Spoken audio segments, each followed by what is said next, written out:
Have you ever looked out your window and watched somebody destroy something you paid for, something you spent years maintaining, and somehow they acted like they were doing you a favor? Because that's exactly how this whole mess started for me. And even now, years later, I can still hear the sound that woke me up that morning. It was a Tuesday, early spring, one of those quiet mornings in northern Colorado when the air still has that cool edge before the sun burns it off. I remember rolling over in bed and hearing this deep metallic crashing sound outside. At first, I thought it was road work. We had utility crews in the area every few months, so I didn't think much of it. Then I heard it again. Metal bending, concrete cracking, the kind of noise that instantly tells you something expensive is being destroyed. I got up, walked over to the bedroom window, pulled back the curtain, and my stomach practically hit the floor. There was a bulldozer sitting at the end of my driveway. Not near it, not beside it, directly on it. And the custom iron gate I had installed 2 years earlier was being ripped apart piece by piece. For a second, my brain couldn't even process what I was seeing. I just stood there staring. Then reality caught up. I threw on a pair of jeans, ran downstairs, nearly tripped over my dog Cooper in the hallway, and sprinted outside. Dust was everywhere. One side of the gate was already twisted into a pile of black metal laying on the curb. The operator didn't even stop when he saw me coming. I started waving my arms. Hey, what are you doing? The machine finally powered down. One of the workers climbed out and looked at me with the expression of a guy who wanted to be literally anywhere else.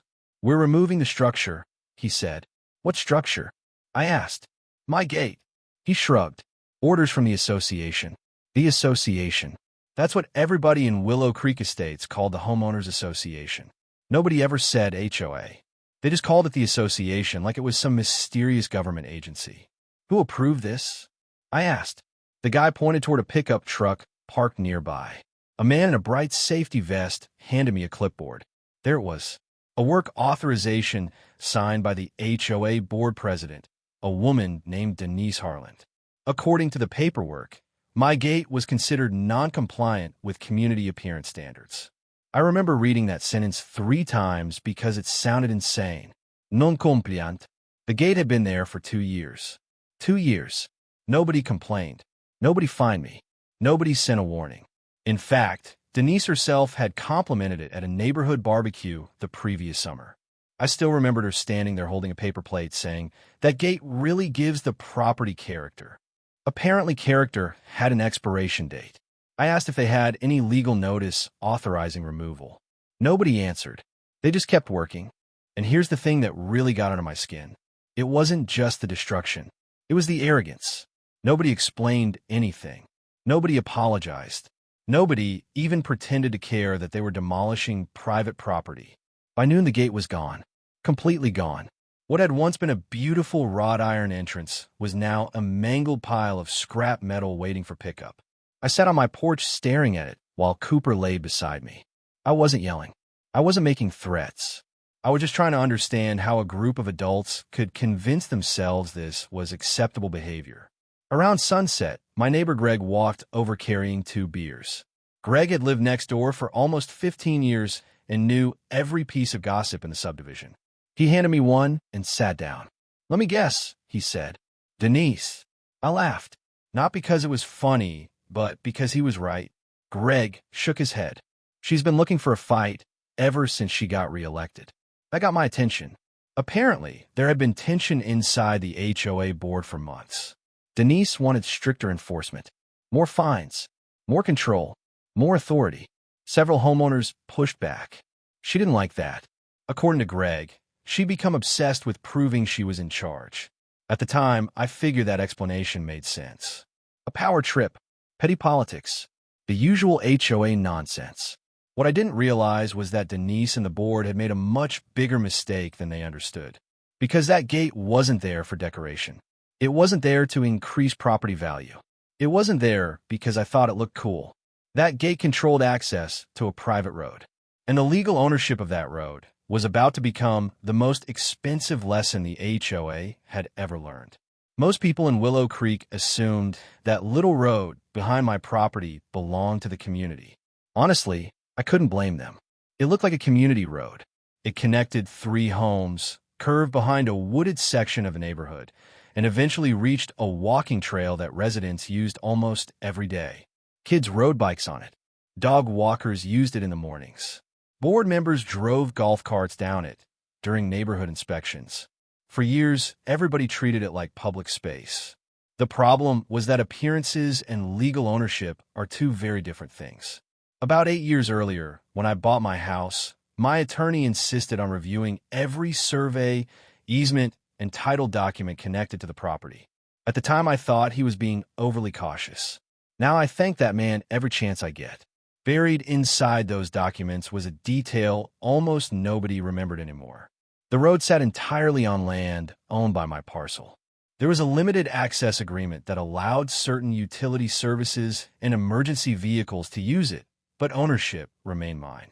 The original developer had planned to transfer it to the association decades earlier, but the paperwork was never completed. Somehow that detail got lost over time. Residents forgot. Board members changed. Records disappeared into filing cabinets. Eventually, everybody simply assumed the HOA owned it.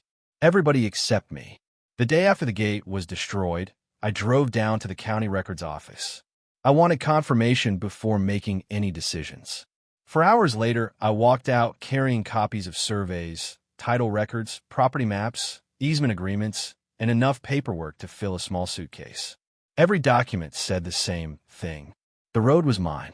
The gate had been mine, and the association had absolutely no authority to remove either one. That's when my anger changed into something much more useful. Clarity. See, anger makes people sloppy. Angry people post on Facebook. Angry people scream during HOA meetings. Angry people threaten lawsuits they never file. I don't want to be angry anymore. I wanted leverage. That weekend I met with an attorney named Russell King, a quiet guy in his 60s who looked permanently unimpressed by everything. I laid the documents across his desk and explained what happened. He spent maybe 10 minutes reviewing everything before leaning back in his chair. Well, he said, this is remarkably stupid. I laughed. Their actions or my situation? Their actions, he replied. Your situation is excellent. Those are words you rarely hear from a lawyer. He explained that the HOA had likely committed multiple violations: unauthorized entry, property damage, potential liability exposure. Depending on how aggressively I wanted to pursue it, damages could become significant. Then he asked what I wanted, not what I could sue for, what I actually wanted. And honestly, I surprised myself with the answer. I didn't want money. I didn't want revenge in the traditional sense. I wanted accountability. I wanted them to understand there are consequences when you treat private property like it belongs to you. Russell smiled. Then don't rush. Those two words changed everything. Don't rush. So instead of filing a lawsuit immediately, I started planning. If the HOA wanted my gate gone, fine. I'd build another one. A better one. Bigger. Stronger. Impossible to ignore. Over the next few weeks, I worked with a local contractor named Mike Ortega. Mike specialized in security gates for ranches and commercial properties. The first time he saw the site, he whistled. They tore down a perfectly good gate. Apparently, it offended somebody's artistic vision. Mike laughed so hard he nearly dropped his coffee. Together, we designed a new entrance. Heavy steel construction, reinforced posts, automatic motors, security cameras, smart access controls, remote management, backup battery systems. The thing looked less like a neighborhood gate and more like the entrance to a private estate. Construction began the following month, and that's when people started noticing. Every day, neighbors slowed their cars to watch progress. Some stopped to ask questions. Others simply smiled. Word travels fast in HOA communities, especially when drama is involved. One afternoon, my neighbor Sarah walked over while workers were installing the support columns. Please tell me this is exactly what I think it is, she said. Depends what you think it is. She grinned, a giant middle finger. I tried not to laugh. Legally speaking, no. Emotionally speaking, she asked. Maybe a medium-sized one.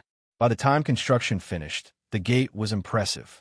Black powder-coated steel, stone columns, camera systems, keypad access, remote controls, everything professionally installed, everything completely legal.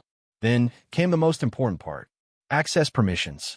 I created digital codes for my 2 neighboring households, temporary credentials for delivery companies, access tags for postal carriers, emergency service permissions, utility access approvals. Everybody who genuinely needed access received it.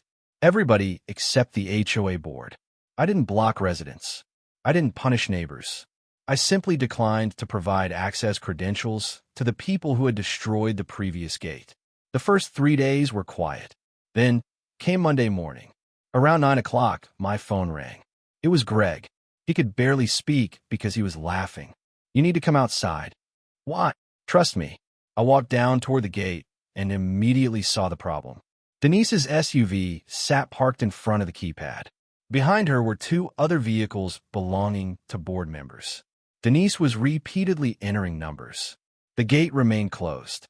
She tried again. Nothing. Again. Nothing. The frustration on her face was almost impressive. When she spotted me approaching, she marched across the pavement like a woman preparing for battle. "The gate isn't working," she announced. "Seems to be working fine," I said. "It opened for me this morning." Her expression tightened. "We don't have access." "I know." For a moment, she simply stared at me, like the possibility had never occurred to her. "We're members of the board." "Yes," I replied. "I am aware. We need access to the trail." "Do you?" She crossed her arms. "The community uses that trail. The community has access. Then why don't we?" There it was. The question she'd finally been forced to ask. "Why don't we?" I looked directly at her. "Because your board destroyed my property." Silence. The kind of silence that makes everybody nearby stop pretending they aren't listening. Denise glanced at the other board members, then back at me. "That issue has already been addressed." "No," I said calmly. "The gate was addressed. The consequences haven't been." Her face turned red. "You're obstructing community operations." "Actually," I replied, "I'm controlling access to my property." She didn't like that answer. Not one bit. The argument continued for nearly 15 minutes. She cited bylaws. I cited ownership records. She mentioned authority. I mentioned liability. Eventually, she demanded a formal meeting. I happily agreed. 3 days later, I found myself sitting inside the HOA clubhouse conference room, surrounded by board members, legal binders, and enough passive-aggressive energy to power a small city. Denise opened the meeting by accusing me of creating division within the community. Then she claimed I was harming neighborhood interests. Then she suggested I was acting emotionally. I listened patiently. When she finally finished, I placed a large folder on the table. Property surveys, county records, easement agreements, photos of the destroyed gate, invoices, security footage, every document organized in chronological order. The room grew quieter with every page. Halfway through the presentation, one board member actually removed his glasses and rubbed his forehead. Another stopped taking notes entirely. Denise kept trying to interrupt, but even she could see where this was heading. Then I reached the final page. An itemized estimate prepared by my attorney outlining potential legal claims and projected damages. Nobody spoke for several seconds. Finally, one board member looked at Denise and asked a question that changed the entire atmosphere of the room. "You told us legal had approved the removal." Denise didn't answer immediately, and in that tiny moment, I realized something important. Not everybody on the board knew the full story. Not everybody supported what happened. Some had simply trusted her judgment. The room wasn't united anymore. Cracks were forming, and once those cracks appeared, everything started unraveling faster than I ever expected. The silence in that conference room felt heavier than any argument we'd had up to that point. For weeks, Denise had acted like this was a simple compliance issue, like she was enforcing a rule, and I was just another homeowner refusing to cooperate. But the moment one of her own board members questioned her version of events, the entire balance shifted. You could actually see it happening. People stopped looking at me like I was the problem and started looking at her. Denise cleared her throat and tried to regain control. "The association acted in good faith," she said. Russell, my attorney, who had quietly attended the meeting without saying much, finally leaned forward. Good faith becomes a difficult argument when private property is destroyed without notice. That was all he said. One sentence. Then he leaned back again. Somehow that made it hit even harder. The meeting ended shortly afterward. Nobody voted on anything. Nobody made threats. Nobody demanded access to the road. The board simply gathered their papers and left looking significantly less confident than when they arrived. Over the next several days, something interesting happened. The calls stopped. The emails became polite. The aggressive language disappeared. Denise no longer sounded like a ruler issuing commands. She sounded like someone trying to avoid a disaster. Then the negotiations started. At first, the association offered to reimburse the original gate. I declined. Then they offered reimbursement plus installation costs. I declined again. My position never changed. They had trespassed. They had destroyed private property. They had ignored every reasonable process available to them. If they wanted access restored, they needed to fully acknowledge what happened. A week later, their attorney contacted Russell. 2 weeks after that, a settlement proposal arrived. The HOA would cover the complete replacement cost of the original gate. They would reimburse every dollar spent installing the new automated system. They would cover associated legal expenses. And perhaps my favorite part, they would issue a formal written apology. I still remember opening that letter at my kitchen table. Cooper was laying by the sliding glass door, watching squirrels in the backyard while I read it. The language was careful, written by lawyers of course, but the meaning was crystal clear. The association acknowledged that the removal had occurred without proper authorization and expressed regret for the damages caused. I must have read that paragraph 5 times. Not because I needed to, because after everything that had happened, it felt almost surreal. The same people who sent bulldozers onto my property were now sending apologies through certified mail. Funny how perspective changes when attorneys start reviewing property records. Once the settlement was finalized, I provided limited access credentials for designated board activities. Not unrestricted access. Not permanent privileges. Limited access. The trail remained available to residents. Emergency services maintained entry rights, and daily life returned to normal, at least on the surface. But something fundamental had changed inside the neighborhood. People started asking more questions during HOA meetings. Board decisions received more scrutiny. Residents requested documentation before approving projects. Trust, once broken, has a way of forcing accountability. As for Denise, she finished out her term as president, but never quite recovered politically. Every discussion eventually circled back to the gate incident. Every proposal raised concerns about oversight. Every attempt to assert authority reminded people what happened when authority went unchecked. About a year later, she quietly stepped down. We never became friends. We never had some dramatic reconciliation scene where everyone hugged and learned valuable life lessons. Real life doesn't usually work that way. The last meaningful conversation we had happened several months after the settlement. I was checking the mail when she walked past with her dog. She stopped near the driveway and looked at the gate. The new one. The one that technically existed because her board had destroyed the old one.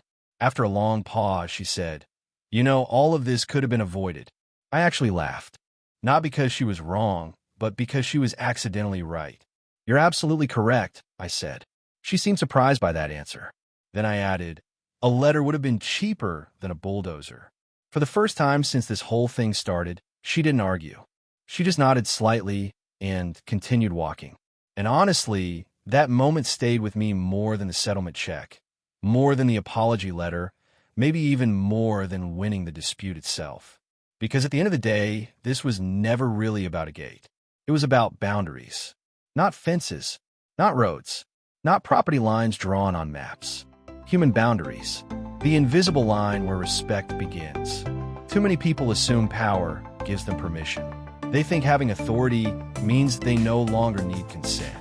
They convince themselves that rules apply differently when they're the ones enforcing them. Eventually, reality catches up. Sometimes through courts. Sometimes through consequences. Sometimes through a locked gate they suddenly can't open. Even now, years later, that entrance still stands at the end of my driveway.